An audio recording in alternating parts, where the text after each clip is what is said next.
I thought I had the perfect marriage. My husband and I had been together since we were kids, practically. I met him when I was 11, fresh off the plane from moving to a new country, and he was the first friend I made, well, kind of. My sister-in-law introduced me to a girl named Sarah the same year, and we became inseparable. Sarah and I did everything together. We grew up sharing secrets, going to the same schools, crying over the same boys. She was my best friend for 18 years. I trusted her with my life. So when she told me she saw my husband making out with another woman while our 2-year-old was in the car, my world didn't just pause, it shattered. I sat there in the parking lot of our gym, gripping the steering wheel, trying to breathe. Sarah had pulled me aside after class, saying we needed to talk privately. I thought maybe she was going to tell me she was moving or something. Instead, she looked me right in the eye and said, "On Wednesday, I saw your husband with a woman. They were making out and your kid was in the car." I remember feeling cold, numb, my stomach dropped like I was on a roller coaster that just went off the rails. But then something in my brain clicked. Wednesday, she said Wednesday. And I knew with absolute certainty that she was lying. Let me back up. My husband and I have a pretty solid routine. I work in an office from 9 to 2 and I usually take a half-hour break at around 11. Sometimes I walk to his office, which is 5 minutes away, or grab coffee at a cafe near my job. Sarah and I talk pretty often, and I usually mention if I have to travel for work during the week. Last week I was supposed to travel to another city on Wednesday, but on Tuesday night there was a red alert about severe weather the next day. Flood warnings, the whole thing. My work trip got canceled, so on Wednesday I stayed home with our 2-year-old. My husband left at 6 in the morning to go secure his business and put up flood protection. He was back by 7:30 and we made breakfast together. It didn't even start raining until 1 in the afternoon. We spent the whole day inside, just the three of us. I was on the couch, he was in the kitchen, the baby was playing on the floor. I remember it vividly because I was bored out of my mind, but also grateful we didn't have to go anywhere. So when Sarah texted me at 3 that day asking if I was home safe because it was flooding where I was supposed to be, I just replied, "Home safe." That was it. We didn't go out again until Friday. Fast forward to Saturday gym class. Sarah's face was pale when she pulled me aside. She looked serious, almost scared. I thought maybe something had happened to her family. But then she dropped that bomb. She said she saw my husband in a car, making out with a gorgeous blonde with my kid in the back. She described it like she'd watched a movie. She said it was at about 11 in the morning during the red alert. I asked her 3 times if she was sure it was this Wednesday. She confirmed it 3 times. She even got specific about the car, the location, the way my husband was leaning in. I sat there, frozen for a second, not because I believed her, but because I couldn't understand why she would lie about something so huge. I knew I had been home with my husband all day. There was no way. But instead of screaming or crying, I just asked her, "Are you absolutely certain?" She said yes. She even said, "I'm sorry, but you needed to know." I didn't know what to do. Part of me wanted to call my husband right there and have him come over to prove her wrong. But another part of me, the part that had known Sarah for 18 years, wanted to give her a chance to explain. I told her, "That's impossible. He was with me all day. We didn't leave the house." She just stared at me. Her face went through a series of expressions, confusion, then disbelief, then something else I couldn't name. I repeated, "Sarah, he was home. The trip was canceled because of the weather. He made breakfast. He didn't go anywhere." Her jaw tightened. She said, "I know what I saw." I told her, "Then you saw someone who looks like him. It wasn't him." She shook her head, insisting. I started to get angry, not at her exactly, but at the situation. This was my best friend, and she was trying to tell me my husband cheated on me with a child in the car. On a day he didn't even leave the house. I asked her, "Why would you lie about this?" She deflected. She said, "I'm not lying, I'm trying to help you. I thought you should know." I said, "But it's not true, so either you're mistaken or you're making it up." She got defensive. She said, "Fine, believe what you want. Don't come crying to me when you find out later." Then she walked away. I sat in my car for a long time. I called my husband and told him what happened. He was as shocked as I was. He said he hadn't even driven that day, and the only place he went was to his shop early morning. He asked if Sarah was okay. I didn't know. I felt sick. How could someone I trusted for 18 years try to blow up my marriage, and why? When I got home, I started thinking back. Sarah had always been a little possessive of me, but I never thought she'd go this far. We both had kids around the same age, and we shared a lot of friends. But lately, she'd been making comments about my husband. Nothing major, just little digs like he's too controlling or you're always talking about him. I brushed it off. I thought she was just being protective, but this was different. This was an active attempt to destroy my family. I went over the timeline again. The red alert was widely reported. Everyone knew travel was dangerous. Why would she think I couldn't check with my husband? Unless she didn't think I would. Maybe she assumed I'd just be emotional and believe her. Or maybe she wanted me to confront him and create a fight, and then she'd be there to pick up the pieces. I decided to confront her properly. I texted her that night. I said, "I need you to be honest with me. Why did you say you saw my husband cheating when you knew he was home?" She didn't answer for hours. Then she sent a long message saying she must have been confused and that she saw a couple that looked like us in a car and jumped to conclusions. She apologized, but it felt hollow. I didn't buy it. A few days later, I talked to a mutual friend. Apparently, Sarah had been telling other people the same story. She'd been spreading rumors about my husband. She told someone that he didn't deserve me and that she was looking out for me. That was when I realized she wasn't just mistaken. She was actively trying to sabotage my marriage. I don't know why. Maybe she was jealous. Maybe she wanted more of my time. Maybe she thought that if I left my husband, I'd have more time to hang out with her. But the plan was so stupid. I mean, I was literally home with him. She couldn't have picked a worse day to make up a story. It was like she forgot that weather alerts exist. That was 6 months ago. I stopped talking to Sarah after that. I blocked her on everything. Some of our mutual friends took her side, saying I should forgive her because she made a mistake. But a mistake is forgetting a birthday. This was a calculated lie. She wanted to hurt me. She didn't care about my family. My husband and I are fine now. We laugh about it sometimes, but honestly, it still stings. Losing a best friend of 18 years is like losing a limb. You don't realize how much you relied on them until they're gone. But I'd rather have no friend than a friend who tries to destroy my life. I still don't know why she did it. I don't think I ever will. Some people just want to watch the world burn, I guess. Or maybe she wanted me to burn alone so she could be the one to put out the fire. Either way, I'm done. I'm not her project. I'm not her pawn. I'm a wife and a mother, and I choose my family over a friendship built on lies. That was the moment I learned that sometimes the people closest to you are the ones holding the knife. You just don't see it until they stab you in the back. I thought I knew what betrayal felt like until my coworker decided to play detective. And by detective, I mean stalker, because that's what it was, stalking, but nobody wanted to call it that at first. Let me back up. I have chronic pain, not the kind you get from a bad workout or sleeping wrong. I mean a constant daily baseline of pain that sits at around a 6 out of 10. For normal people, a 6 would be like pulling a muscle and trying to move around. For me, that's a good day. On bad days, I'm at an 8 or 9, and that's when I use my canes. I have 2 of them. One is just a plain black one, the other has a floral pattern because I wanted something pretty. I also have a handicap placard in my car and a marker on my license plate. All of that is legally documented with my state and my employer. I work 2 jobs. My main one is full-time and my second one is part-time at a different place. I do the second job to keep busy and pad my savings, but also because staying active helps my anxiety. The job is easy enough. I'm an assistant coordinator, same position as a guy named Casey. My boss, Amy, is great. Casey has been after a promotion for as long as I've been there. She's made it clear she wants to move up, and she's made it clear she doesn't think I deserve to be in her way. I didn't care about the promotion. I told everyone that. I already have a full-time job. I don't need the stress. But Casey didn't believe me. She thought I was lying. She thought I was gunning for the same position she wanted. And because I'm disabled, she figured she could use that against me. I'll never forget the first time I noticed something was off. It was a Tuesday. I was having a decent pain day, maybe a 5, so I didn't use my cane. I walked into the office normally. Casey was at her desk and she gave me this weird look like she was studying me. I just smiled and said good morning. She didn't say anything back. A few weeks later, I had a bad flare-up. I was at a 7, maybe an 8, so I brought my cane. That day, Casey was unusually chatty. She asked me how I was doing, made small talk, even offered to carry a file for me. I thought she was being nice for once. I was wrong. 2 days after that, I got called into Amy's office. Amy looked uncomfortable. She closed the door and said, I need to ask you something and I want you to be honest with me. My heart dropped. I thought someone had died. She said, Casey came to me with a concern. She said she's been watching you and she doesn't think you're actually disabled. I almost laughed. I said, what do you mean watching me? Amy shifted in her seat. She said she's been keeping track of when you use your cane and when you don't. She says some days you walk fine and other days you limp, and she thinks you're faking it to get accommodations you don't need. I stared at her. I have a chronic condition. Some days are better than others. That's literally how chronic pain works. Amy nodded. She believed me. But she said Casey had filed a formal complaint with HR and they had to investigate. That's when the stalking started. Casey began documenting my every move. She'd take notes on when I parked in the handicap spot. She'd time how long it took me to walk from my car to the door. She'd watch me at my desk to see if I was acting like I was in pain. I tried to ignore her, but then it escalated. One afternoon, I was at the grocery store near work. I was having a rough day, probably a 7, so I had my cane. I was just buying some snacks for the office. I came out of the store and I saw Casey's car in the parking lot. She was sitting inside holding her phone up, pointed at me. I froze. She lowered the phone when she saw me looking, then she drove off. I told Amy the next day. Amy said she'd talk to HR, but nothing happened. Casey denied everything. She said I was imagining things. That was when everything changed.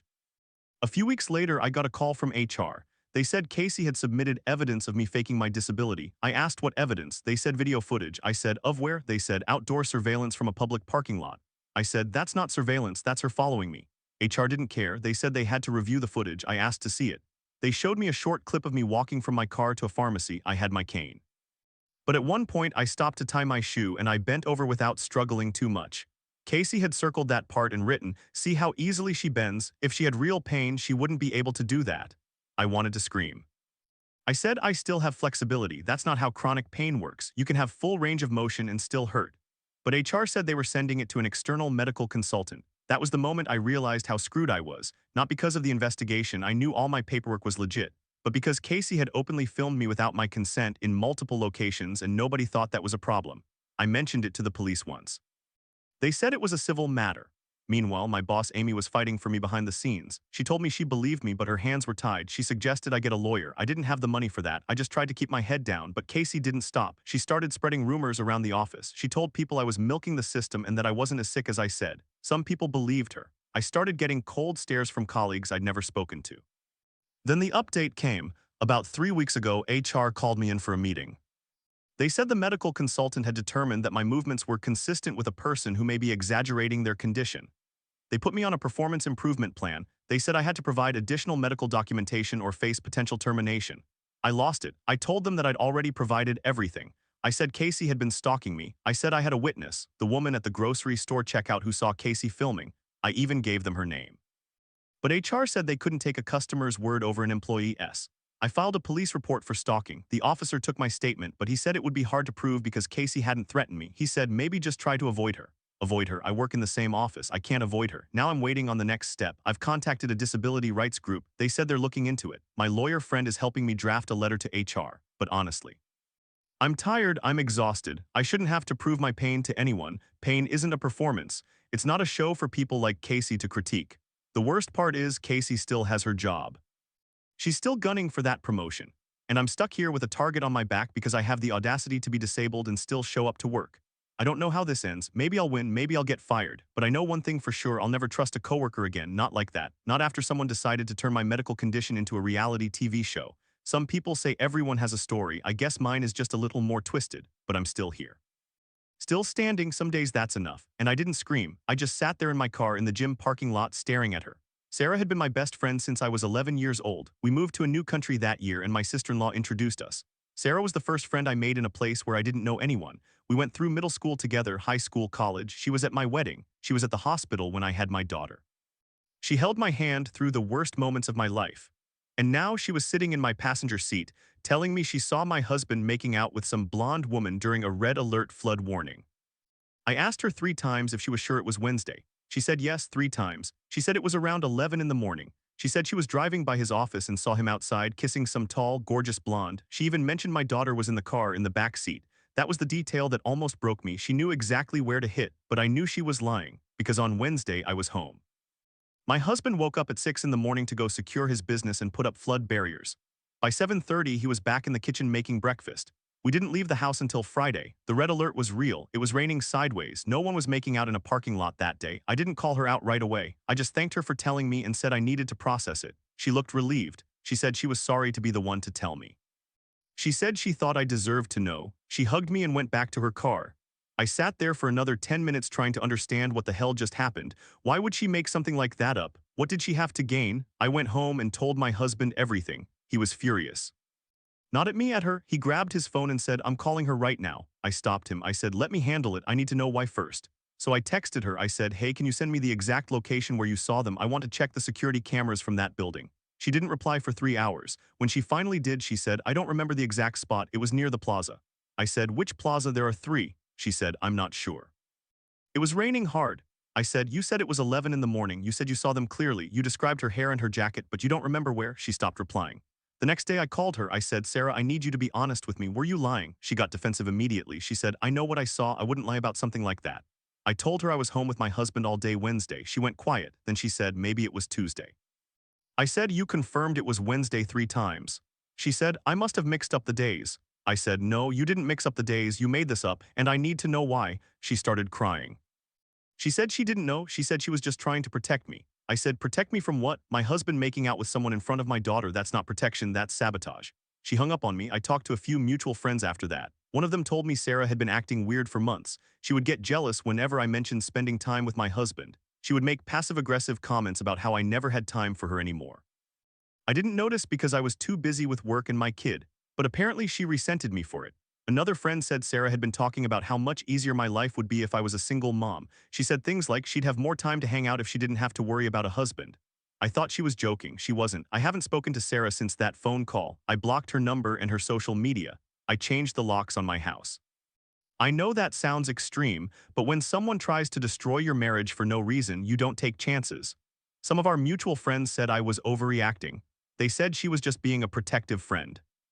I told them if protecting someone means lying about their husband cheating, then I don't need that kind of protection. I still don't fully understand why she did it. Maybe she wanted me to be miserable like her. Maybe she wanted me to be available to hang out again. Maybe she just didn't want to see me happy. Whatever the reason, I lost a 9-year friendship that day. And honestly, after everything, I'm not sure I ever really knew her at all. So after that whole mess with my best friend, I thought I'd seen the worst of what people can do to each other. But then I remembered what happened to me with my ex. Nate, 9 years I gave to that man and he threw me away like I was nothing. And then he had the audacity to come back. We met when I was 17, a senior in high school. He was 16, a year behind. He was shy, quiet, dark hair, sad eyes. I fell for him hard. I was his first everything. First girlfriend, first kiss, first time. I thought we'd be together forever. When he went to college, his parents disowned him. They didn't agree with his major or his choice of school, so I stepped up. I worked 2 jobs to support us while he studied. I was a college student too, but I put my classes second. I'd go to work at 6 in the morning, come home at midnight, and still find time to help him with his assignments. I did that for almost 3 years of my life just to keep him afloat. Then his parents came back. They started supporting him again financially. We moved into a better apartment. He told me he wanted to take care of me for a change. He said I should quit my job. I didn't. I kept working because something felt off. But for 16 months, he spoiled me. Dinners, flowers, weekends away, I thought we were finally on track. Then he started pulling away. He made new friends at college and he started ignoring me. I'd text him and he'd reply hours later. I'd ask to hang out and he'd say he was busy. Then in December, he did a complete 180. He love-bombed me so hard I thought I was dreaming. He bought me everything I'd ever mentioned wanting. He planned this incredible Christmas.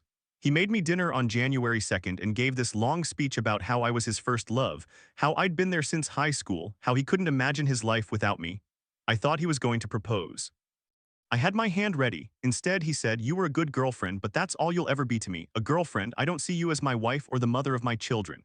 I didn't cry. I just sat there at the dinner table in the dress I'd bought special for the occasion while he explained that I wasn't wife material. He said I wasn't ambitious enough, that I hadn't grown as a person, that I was still the same girl from high school. He said he needed someone who challenged him, someone who inspired him. I moved out that weekend. I found a tiny studio apartment and I took my cat and my clothes and I left. I didn't fight, I didn't beg, I just left. 7 months later, he texted me. He said, "I need to talk to you, I need to get something off my chest." I almost deleted the message.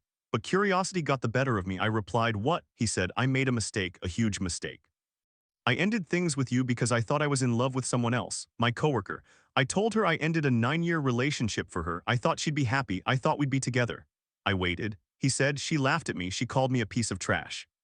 She said she never had any interest in me. She said I was delusional, and now she won't even look at me at work."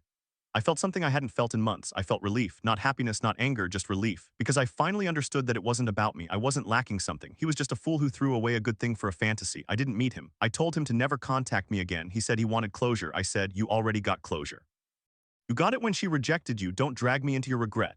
He sent a few more texts after that, apologizing, pleading. I blocked him. "It's been a year now. I'm doing okay. I'm dating someone new, someone who actually sees me as wife material."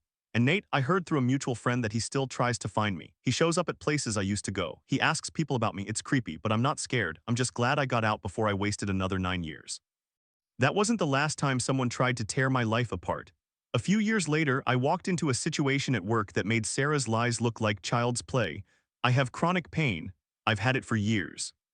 It's not something you can see unless I'm having a bad day and I pull out my cane. I keep a handicap placard on my rearview mirror. I have paperwork on file at my job saying I'm disabled. I did all that up front so no one could ever say I was hiding anything. I work 2 jobs. My main one is full-time, but I also do a part-time gig to pad my savings and keep my mind busy. It helps with my anxiety. When I got moved to a new location closer to home, I was thrilled. My new boss, Amy, was amazing. My coworker Casey and I got along okay, but I could tell right away that Casey was hungry for a promotion. She wanted to move up to a full-time role. I didn't. I already had a full-time job. I made that clear from day one. Casey still acted like I was competition. I don't know when she started to really hate me. Maybe it was when Amy gave me a small project that Casey wanted. Maybe it was when I mentioned I had a disability and she saw my placard. I'll never know, but one day I had a really bad pain day. I was at a 7 or 8 on my scale, so I used my cane. I walked slowly. I grimaced. I did everything I could to get through my shift. Casey saw me. She didn't say anything. But she had her phone out. The next week, I got called into Amy's office. Amy looked pale. She said, "I need to show you something and I need you to stay calm." She played a video on her laptop. It was me from outside of work. I was at a grocery store. I wasn't using my cane. I was walking normally, carrying a bag of groceries. The camera zoomed in on my face. I recognized the angle. It was from a car. Someone had followed me. Amy said, Casey sent this to HR. She claims you're faking your disability. She says you only use the cane at work to get sympathy and avoid work. I didn't scream. I felt like screaming, but I kept my voice steady. I said, Amy, I have papers on file, my doctor's notes. My disability is real. Some days I can walk fine. Other days I need a cane. That's how chronic pain works. Amy nodded. She believed me. She said HR had already dismissed the complaint because of my documentation, but Casey was not done. She started following me, not every day, but often enough. I'd see her car near my apartment. She'd show up at the same coffee shop I went to on weekends. She'd take more videos. She sent them to HR again. She sent them to other coworkers. She told everyone I was a fraud. I started getting dirty looks in the break room. I went to the police. I told them I was being stalked and harassed. The officer I talked to was a middle-aged white man. He looked at me like I was wasting his time. He said, has she threatened you physically? I said, no, but she's following me and invading my privacy. He said, that's a civil matter. Talk to your HR. I am black. I live in Texas. I knew exactly what that meant. They weren't going to do anything. I told Amy about the stalking. She was furious. She said she'd talk to her supervisor and try to get Casey transferred. But Casey had been at the company longer. She had friends in upper management. Nothing happened. One day, Casey cornered me in the parking lot. She said, I know you're faking. I've got hours of footage. You're going to lose your job and I'm going to get that promotion. I didn't say anything. I just walked away, but I was shaking. I filed a formal complaint with the EEOC. I know it's a long process. I don't know if anything will come of it. But I couldn't let her win. I couldn't let her think she could destroy my reputation because she wanted a job I didn't even want. Amy told me to document everything, so I started writing down every time I saw Casey's car. Every time someone gave me a weird look. Every time she sent an email about me, I built a file. It's thick now. It's been 3 months. Casey still works there. She still takes videos. She still tells people I'm a fraud, but I'm still working. I still show up. I still do my job, and I still use my cane when I need to. I don't know how this ends. Maybe she'll get bored. Maybe the EEOC will do something. Maybe I'll just quit and find another job, but I'm not going to let her force me out. That's what she wants, and I refuse to give her the satisfaction. Some people, they just can't stand to see you survive. Whether it's a best friend who wants you to be miserable, an ex who only comes back because his plan failed, or a coworker who can't handle that you exist with a disability that doesn't look the way she thinks it should. I've learned that people will hurt you for no reason, and the only thing you can do is keep walking, with or without a cane. That wasn't the first time someone close to me tried to tear my life apart. A few years earlier, my best friend did something that still haunts me. I moved to a new country when I was 11. My sister-in-law introduced me to Sarah and we clicked instantly. She was my first real friend in a place where everything felt foreign. We grew up together, went through middle school and high school, shared secrets, had sleepovers, fought over stupid things, and always made up. By the time we hit our 20s, we were like sisters. I trusted her with everything. I met my husband when I was 11 too. He was my brother-in-law's friend and we all hung out in the same group. We started dating when I was 17, got married at 25, and had our daughter when I was 27. Sarah was my maid of honor. She held my hand during the ceremony. She cried when we cut the cake. She came to every baby shower, every birthday party. She loved my kid like her own niece. That's why what happened next still doesn't make sense. I worked a regular office job from 9 to 2 with a 30-minute break. Sometimes I'd walk to my husband's office, which was only 5 minutes away. Sometimes I'd hit a cafe. Sarah and I would text throughout the day, nothing serious. She knew my schedule. She knew when I had to travel for work. I mentioned it in passing, never thought much of it. Last November, I had a work trip planned for a Wednesday. But Tuesday night, a red alert came through. The weather was supposed to be terrible, flooding, high winds, the whole deal. My work trip got canceled. Wednesday morning, my husband left at 6 to check on his business and put up flood protection. By 7:30, he was back home making breakfast. It didn't even start raining until 1 in the afternoon. We stayed in all day, me, him, and our 2-year-old. We watched cartoons, played with blocks, ate lunch together. It was a boring, perfect day. Around 3, Sarah texted me, "Are you home yet? I heard the flooding is bad where you were traveling." I texted back, "Home safe." That was it. We didn't go out until Friday. The weather cleared, life returned to normal. Saturday morning, Sarah and I had our usual gym class. We took the same class every week. Afterward, she pulled me aside. She looked serious. She said, "We need to talk in private." So we went out to my car, sat in the parking lot with the engine off. She turned to me and said, "I saw your husband with a woman on Wednesday. They were making out and your kid was in the car." I froze, like my whole body went cold. For a second, I didn't breathe, but then I remembered that I was home, that my husband was making pancakes at 11 in the morning, that we were all together, safe, dry, bored out of our minds. The kid was in the car, our kid was in her high chair eating Cheerios. I asked Sarah 3 times if she was sure it was Wednesday. She said yes 3 times. She told me it was around 11 in the morning. I asked if it was during the red alert. She said yes. I asked if she was 100% sure. She launched into this whole description. My husband making out with a gorgeous blonde Barbie lookalike right there in the parking lot of a grocery store with our daughter in the backseat. She gave me details like the color of the woman's hair, the type of car, the clothes they were wearing. I didn't scream. I didn't cry. I just said, Sarah, I was home. We were all home. The trip was canceled. My husband never left the house that day. Her face changed, not like she was caught, more like she was annoyed that her story didn't work. She said, maybe it was another day.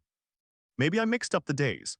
But she didn't mix them up. She had been so specific. She knew my schedule. She knew I was supposed to be out of town that Wednesday. She thought I would be gone and she could plant doubt in my head. She wanted me to think my husband was cheating. She wanted me to spiral. I didn't. I went home and told my husband everything. He was stunned. He said, why would she do that? I didn't have an answer. I called Sarah that night. I said, I need you to tell me the truth.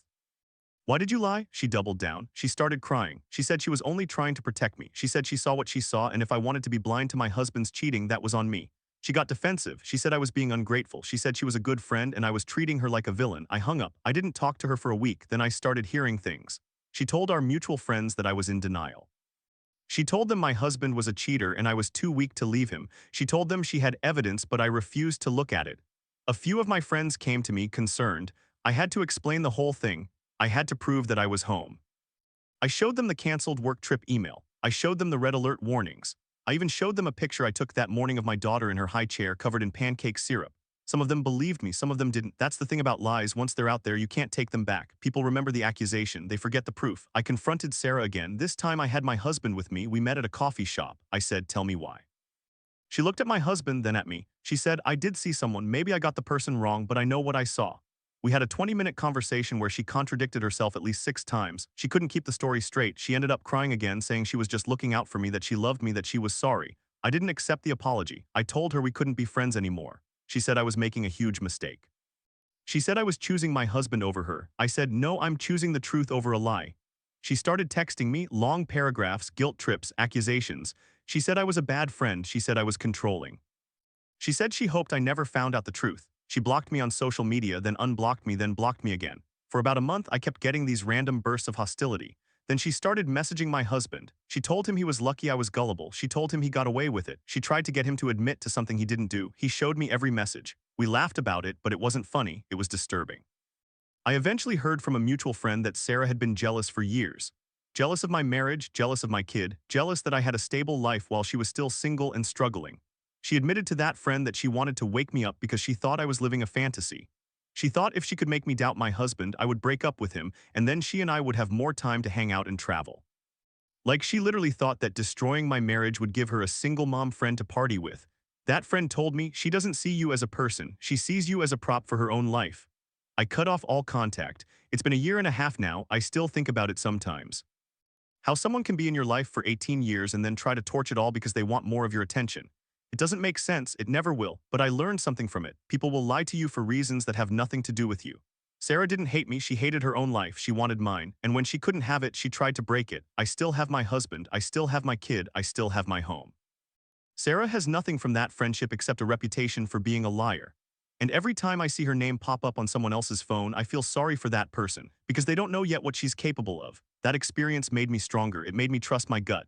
When my coworkers started filming me, I knew exactly what to do. I didn't wait. I documented everything. I went to HR. I went to the police. I didn't let anyone gaslight me into thinking I was overreacting, because I'd been through it before. And I knew that the person trying to bring me down was the one with the problem, not me.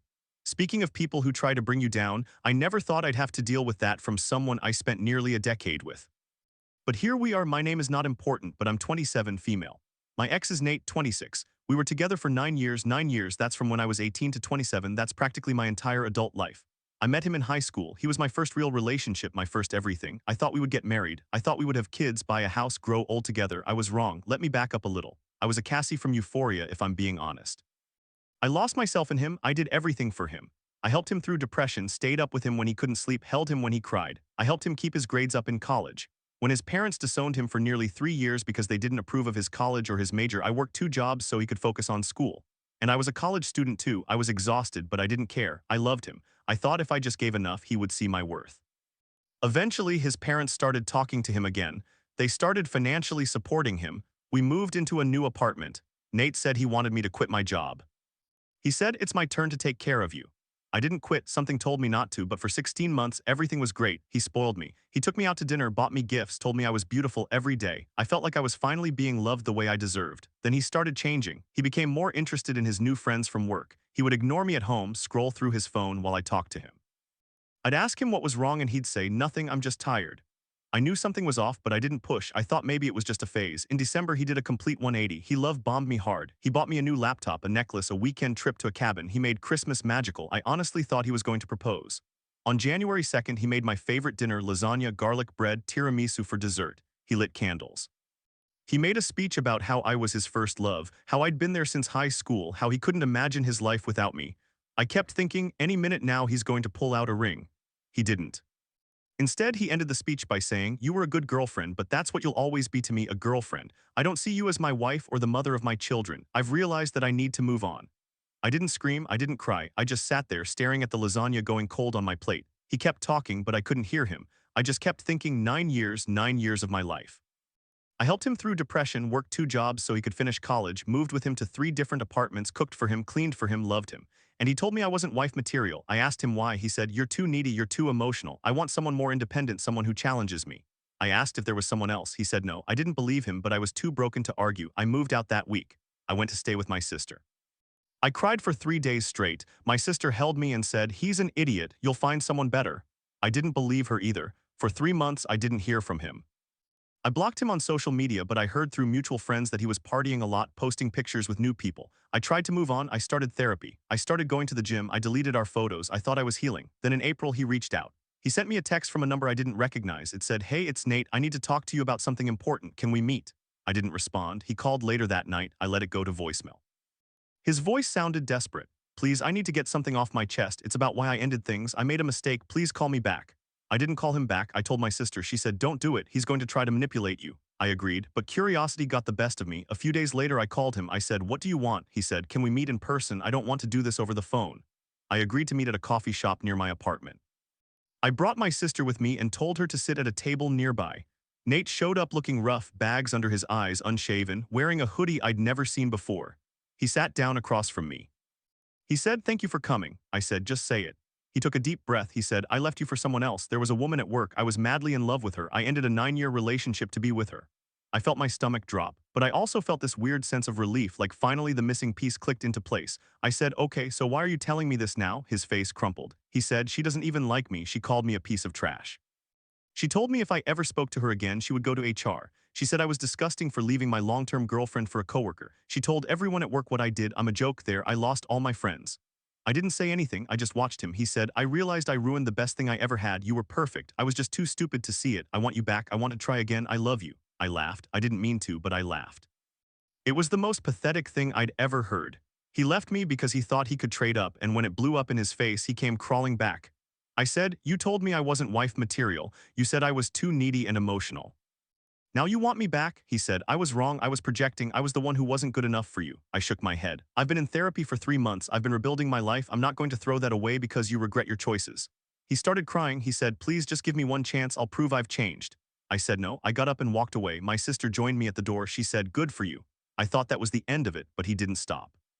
He started texting me from different numbers. He sent me long paragraphs saying he was sorry, that he couldn't live without me, that he would do anything. I blocked each number. He started showing up at my gym. I switched gyms. He showed up at my sister's house. I filed a police report. The officer said, we can't do much unless he threatens you. I said, he's stalking me. They said, it's not illegal yet. A week later, he showed up at my workplace. I work in a small office. He walked in and asked the receptionist to see me. I refused. He left a note with the receptionist. It said, I'll be outside. Please just talk to me. I called the police again. This time they said, we'll send a patrol car. They came, they warned him, he left. But he came back the next day. I had to take a day off work. I was scared. I filed for a restraining order. It was granted. He violated it within a month. He left a gift on my doorstep, a new laptop, the same model he bought me in December, with a note that said, for old time's sake. I called the police. He was arrested. He spent a night in jail. I haven't heard from him since. That was 2 months ago. I'm still in therapy. I still flinch when I see a car that looks like his, but I'm getting better. I'm learning that love isn't about giving everything and hoping someone gives it back. It's about finding someone who gives without being asked. I don't know if I'll ever date again. Right now I'm focusing on myself. I'm saving money. I'm taking a painting class. I'm learning to be okay alone. Nate taught me that some people will take and take until there's nothing left, and then they'll blame you for being empty. But I'm not empty. I'm full of things he never saw, and one day someone will see them. Until then, I keep my doors locked and my phone on silent. And I don't let anyone tell me I'm not enough, because I am enough. I always was. I thought my best friend would never hurt me. Turns out I was wrong, and the way she did it still makes my stomach turn. I met Sarah when I was 11 years old. My family had just moved to a new country, and I was this awkward immigrant kid who didn't speak the language well. My now sister-in-law introduced us, and from that day on, we were inseparable. We went through middle school, high school, college, and then into adulthood together. She was at my wedding. She was there when I gave birth to my daughter. She was my person, but somewhere along the way, something changed in her. I didn't see it until it was almost too late. I'm a working mom. I have a 2-year-old daughter, a husband I love, and a job that sometimes requires me to travel to other cities. I usually work in the office from 9 in the morning until 2 in the afternoon with a half-hour break in between. Sometimes I grab a second breakfast at a cafe near my husband's office, which is a 5-minute walk from mine. It's a routine I've had for years. Sarah and I talk almost every day. She knows my schedule. She knows when I'm traveling for work. I never thought much of it until last week. It was a Wednesday in mid-November. I was supposed to travel to a nearby city for a work meeting, but the night before, a red alert was issued for severe weather. Flood warnings, hurricane force winds, the whole thing. So my meeting got canceled and I stayed home with my daughter. My husband left at 6 in the morning to go secure his business and put up flood protection, but by 7:30 he was back at home making breakfast. The rain didn't even start until 1 in the afternoon. We spent the whole day inside, playing with toys, watching cartoons, eating leftover pasta. It was a boring, perfect day. At 3 in the afternoon, Sarah texted me, "Are you home already? I heard it's flooding where you were supposed to be." I texted back, "Home safe." The trip was canceled, we're just chilling. I didn't think anything of it. Saturday morning, we went to our usual gym class together. Afterward, she pulled me aside and said we needed to talk in private. We went to my car and she looked nervous, almost excited. That should have been my first clue, but I trusted her. She said, "I need to tell you something hard. On Wednesday, I saw your husband with a woman. They were making out in a car and your daughter was in the back seat." I felt my blood turn to ice. I couldn't breathe. My first instinct was to believe her. Why would my best friend lie about something like that? But then my brain caught up to my heart and I remembered. Wednesday, I was home all day. My husband was home all day. We were both home all day. I asked her, "Are you sure it was Wednesday?" "Like this past Wednesday?" She nodded 3 times. "Yes, I'm sure." "What time?" "About 11 in the morning." "Was it during the red alert when the storm was supposed to hit?" "Yes," she said, and then she launched into this detailed description. She told me the woman was a gorgeous blonde like a Barbie doll. She described the car, the street, the way my husband was kissing her. It was so specific that for a split second I doubted my own memory. But I knew I was home. I knew my husband was home. I had a half-eaten plate of pasta and a toddler covered in marker stains to prove it. I asked her one more time, "Sarah, are you absolutely certain it was Wednesday?" "Yes," she said. That was when everything changed. I realized she was lying, and I had no idea why. I didn't scream, I just sat there staring at her. She kept talking, waiting for me to break down so she could comfort me, but I couldn't cry. I felt this cold, calm clarity wash over me. I said, "That's weird because I was home with my husband on Wednesday. He never left." Her face went pale. She stammered, "Maybe it was another day." I said, "You said you were sure it was Wednesday." "You confirmed it 3 times. You even described what he was wearing. But he was wearing his gray sweatpants and a white t-shirt all day. We were making pancakes at 11. There's no way you saw him with anyone." She started backtracking. "Maybe I saw someone who looked like him. I don't know. I'm sorry. I thought I was helping." Helping. She thought she was helping by lying about my husband cheating. I got out of the car and walked back into the gym. I didn't say another word to her. I told my husband that night. He was furious. He wanted to confront her, but I said no. I wanted to understand first. So I reached out to a mutual friend, someone Sarah and I both trusted, and asked if Sarah had said anything about wanting me to leave my husband. The mutual friend hesitated, then said, "She's been talking a lot about how you never have time for her anymore. She said if you were a single mom, you'd have more free time to hang out with her." That was it. She wanted me to leave my husband so I'd have more time to go to brunch and travel with her. She saw my marriage as an inconvenience to her social life, so she tried to blow it up with a lie. I blocked her on everything. I told our mutual friends what happened. Some of them sided with her, said I was overreacting, that she was just trying to look out for me, but most of them saw the truth. Sarah was trying to destroy my family because she wanted a drinking buddy. That was 2 weeks ago. I still get a knot in my stomach when I think about how close I came to believing her. But I didn't. I trusted my memory and I trusted my husband. And I learned that sometimes the people closest to you are the ones who want to see you fall the most.